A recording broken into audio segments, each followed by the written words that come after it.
नमस्कार, खरी खरी में आपका स्वागत है। मैं हूं मृगेन सिंह। आज हम चर्चा करेंगे मध्य प्रदेश के मुख्यमंत्री डॉक्टर मोहन यादव के 2 साल पर। विकास और सेवा के 2 वर्ष मोहन यादव के पूरे हुए हैं। इस दौरान उन्होंने एक अपनी अलग छब बनाई है। जब उन्होंने प्रदेश की कमान संभाली थी तब एक प्रदेश के मंत्री से मुख्यमंत्री बने थे, लेकिन धीरे धीरे बहुत ही सधे कदमों से आगे चलते हुए उन्होंने राष्ट्रीय क्षितिज पर अपनी छब बना ली है।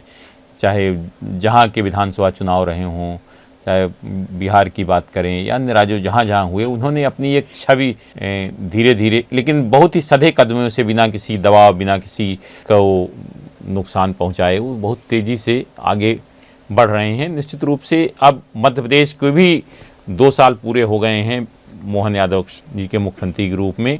अगले 3 साल उनके लिए निश्चित रूप से चुनौती भरे होते हैं। हर मुख्यमंत्री के लिए चुनौती हर साल, हर दिन नई नई चुनौतियां आती हैं, लेकिन मुझे लगता है कि जिस तेज़ी से मध्य प्रदेश में पिछले 2 सालों में काम हुआ है, वह आगे और तेज़ी से आगे बढ़ेगा। अब मध्य प्रदेश की अगर कोई मुझसे पूछे कि सबसे बड़ी उपलब्धि क्या है आज 2 साल की, तो मैं तो यही कहूँगा कि मध्य प्रदेश से नक्सलियों का सफाया।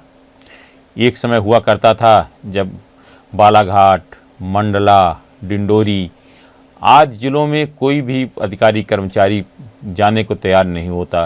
पुलिसकर्मी की अगर वहाँ पदस्थापना हो जाती थी तो कहा जाता था कि हमें पता नहीं कहाँ भेज दिया, उसके लिए ट्रांसफ़र कैंसिल कराने के न जाने कौन कौन सी जुगत करते थे। लेकिन आज मध्य प्रदेश गर्व के साथ कह सकता है कि वह नक्सल मुक्त हो गया है। मतलब मध्य प्रदेश में कोई भी नक्सली नहीं है जो की लिस्ट में हो मध्य प्रदेश सरकार या केंद्र सरकार की कि कोई इनामी नक्सली बचा हो। निश्चित रूप से इसमें बहुत बड़ा श्रेय केंद्र सरकार के प्रधानमंत्री तथा केंद्रीय गृह मंत्री अमित शाह का भी है, जिन्होंने 31 मार्च 2026 की डेट दी थी कि पूरे देश को नक्सली मुक्त कर दिया जाएगा। लेकिन मध्य प्रदेश सरकार ने 3-3.5 माह पहले ही वह काम करके दिखाया है। यह मध्य प्रदेश सरकार के लिए बहुत उपलब्धि है। और मंडला, डिंडोरी, बालाघाट में विकास के नए द्वार खुलेंगे। आप कुछ समय पहले ये तो 3 थे ही, शहडोल और सीधी जिलों में भी, विशेषकर सिंगरौली में भी नक्सलियों की कुछ गतिविधियां शुरू हो गई थी, लेकिन मध्य प्रदेश सरकार की शक्ति के कारण वहाँ नक्सली गतिविधियां नहीं पनप पाई और 3 जो जिलों में थी वो भी लगभग समाप्त हो गई है। बड़ी भयंकर चुनौती थी।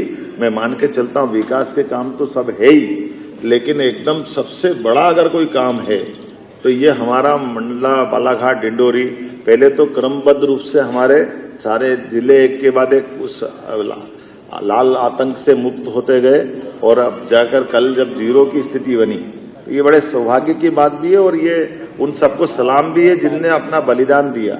हमारे कई सारे जवानों ने, हमारे आम नागरिकों ने इसकी कीमत चुकाई।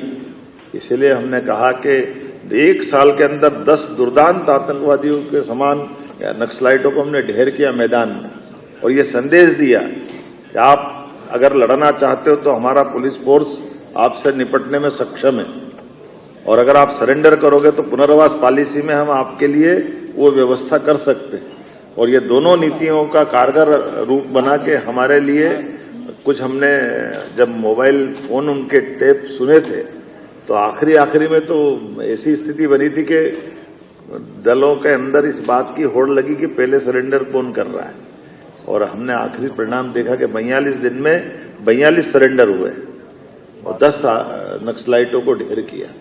तो ये एक बहुत बड़ी चुनौती थी पुलिस के लिए और प्रशासन के लिए। अब ये अलग बात है कि अब हम वापस उस बालाघाट, मंडला, डिंडोरी के अंदर जिन भी कारणों से ये पनपा फैला था, हम उसको अंदर से उस तरह के तंत्र को भी मजबूत करें कि दोबारा ये सांप अपना फन नहीं फैला सके। इसके अलावा जो सबसे बड़ी बात देखने की कही, उद्योग के क्षेत्र में पहले लोग कहते थे कि मालवा सबसे धनी है, सब कुछ मालवा में आ रहा है, लेकिन मोहन यादव इन्हें संभागीय औद्योगिक सम्मेलन, मतलब उद्योगपतियों के बुलाकर संभाग स्तर पर जो उन्होंने काम किया कि हर संभाग, कोई सोच सकता था कोई उद्योगपति शहडोल, बहुत सारे उद्योगपति ऐसे होंगे जो कभी शहडोल आए ही नहीं होंगे। शहडोल के नक्शा में देखा होगा कि मध्य प्रदेश में शहडोल है, लेकिन वहाँ, और आप देखिए कितने तेज़ी से वहाँ शहडोल ने विकास, और अब उद्योग भी आ रहे हैं। 3000 करोड़ के उद्योग के लगभग काफ़ी तेज़ी से आगे बढ़ गए हैं। बहुत सारे उद्योग हैं, लेकिन इसका जो रीजनल इंडस्ट्रियल कॉन्फ्रेंस थी, इसका फ़ायदा मिला मध्य प्रदेश को। और जो एक छब बनी हुई थी कि सब इंडस्ट्रियलिस्ट इंदौर के आसपास ही आते हैं, वो छब भी ख़त्म हुई है। मतलब मध्य प्रदेश, पूरा मध्य प्रदेश की बात करें, सब चारों तरफ विकास, सभी ज़िले और इवन छोटी छोटी डिंडोरी मंडला जैसे में उद्योग आ रहे हैं। निश्चित रूप से इसका श्रेय मुख्यमंत्री डॉक्टर मोहन यादव तथा उनकी नीतियों को है, और विशेषकर उनके अधिकारियों को भी इसके बधाई के पात्र हैं, जिनके कारण आज मध्य प्रदेश उद्योगपतियों की पहली पसंद बन गया है। मध्य प्रदेश में जो आप उद्योगों का ज़मीन पर उतरने का प्रतिशत 10, 15, 20% था, वो भी लगभग 40%, 30-35% हो गया, आगे 40% भी जा सकता है।